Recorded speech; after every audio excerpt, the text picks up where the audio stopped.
আর এবার নজর রাখবো বীরভূমের সিউড়ির দিকে। আগে ছবিটা আপনাদের দেখাবো। রীতিমতো হাসপাতালের বাইরে উত্তেজনার পরিস্থিতি তৈরি হয়। সিউড়ি হাসপাতালের ছবি আপনাদের দেখাচ্ছি এবং সেখানে রোগী মৃত্যুর অভিযোগ রয়েছে। আগে ছবিটা দেখুন।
ঘটনাস্থলে পরিস্থিতি নিয়ন্ত্রণে আনার জন্য হাসপাতালে পুলিশ পৌঁছয়, কিন্তু রীতিমতো এই বিক্ষোভ সামলাতে পুলিশকে হিমশিম খেতে হয়।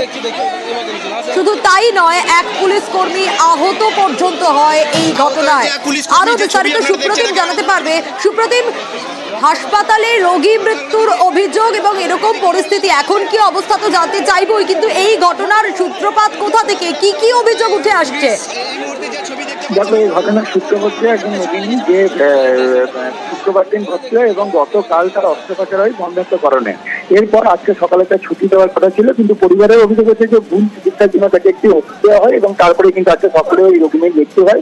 এবং এরপরে পরেই কিন্তু এই রোগিনী সবাইপুরে দুর্লভপুরের ঘটনা গ্রামবাসীরা এবং তার রোগীবাদী আত্মীয়রা হাসপাতালে বিক্ষোভ দেখাতে থাকে এবং সেই সময় চিনি থানার পুলিশ এসে পরিস্থিতি সামাল দেওয়ার চেষ্টা করে এবং তখনই হাসপাতালে একজন নিরাপত্তা রক্ষী সে হাসপাতালে যে মূল প্রবেশদ্বার সেখান থেকে বিক্ষোভকারীদের সরে যেতে বলে, কারণ অন্যান্য রোগীদের অসুবিধা হচ্ছিল এমনটাই কিন্তু তিনি জানিয়েছেন। এবং তারপরে কিন্তু রোগীর বাড়ির আত্মীয়রা তার উপরেও চড়াও হয়, তাকে ধস্তাধস্তি হয়, তাদের সঙ্গে মারধরের অভিযোগ উঠেছে। এবং তারপরে একজন মহিলা পুলিশ কর্মী কে এখানে ধস্তাধস্তি বিষয় ছাড়া থেকে এবং সেই সময় কিন্তু তার আঘাত হয় এবং তার কপালে কেটে গেছে এবং তারপরে কিন্তু সিউড়ি থানা থেকে আরো বিশাল পুলিশ কর্মী এসে আইসি নেতৃত্বে পুলিশ কর্মী এসে তাদের কিন্তু সরিয়ে দেয়। তবে এই মুহূর্তে কিন্তু হাসপাতালে যথেষ্ট উত্তেজনা রয়েছে এবং কি কারণে দেখে এই মুহূর্তে কিন্তু হাসপাতালে যথেষ্ট উত্তেজনা রয়েছে এবং পুলিশ রয়েছে এবং হাসপাতাল কর্তৃপক্ষের সঙ্গে রোগীর বাড়ির আত্মীয়রা একটি বৈঠকে বসেছে এবং তারা জানতে চাইছে যে কি কারণে এই মৃত্যু। বেশ,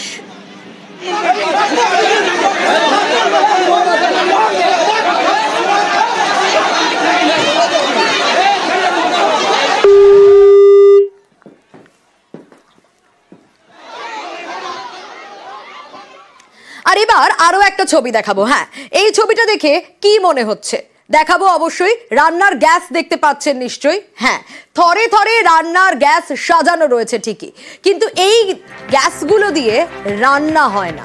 না, রান্নার কাজে লাগে না, বরং অটো ছোটে এই গ্যাস ভরে। উত্তর কাশীপুরের ছবি, সেখানে বেআইনি কাটা গ্যাসের কারবার চলছে। ডোমেস্টিক সিলিন্ডার, হ্যাঁ, এই ডোমেস্টিক সিলিন্ডার থেকেই গ্যাস ভরা হচ্ছে অটোয়ে। কিন্তু কিভাবে এই কাজ হচ্ছে, কতদিন ধরে এই কাজ হচ্ছে, আরো বিস্তারিত জানবো কল্যাণের কাছ থেকে। কল্যাণ, কতদিন ধরে এই কাজ হচ্ছে? একেবারেই সোনিয়া, আমরা এলাকার যে সমস্ত সাধারণ ব্যবসায়ী থেকে শুরু করে মানুষজন রয়েছে, আমরা তাদের সঙ্গে কথা বলেছিলাম। তারা কিন্তু পরিষ্কার ভাবেই জানাচ্ছে দীর্ঘদিন ধরে এইভাবেই অবৈধ যে ব্যবসা, সেই ব্যবসা কিন্তু চলে আসছে। ডোমেস্টিক গ্যাস, যে গ্যাস কিনা সাধারণ মানুষের বাড়িতে রান্নার কাজে ব্যবহার হওয়ার কথা ছিল, সেই গ্যাসের কালোবাজারি হয়ে তারা কিন্তু এই গ্যাসের সিলিন্ডার আনছে এবং সেখান থেকেই গ্যাস কাটিং করে যে সমস্ত অটো রয়েছে সেই অটোতে ভর্তি করছে এবং সেখান থেকেই চলছে অটো।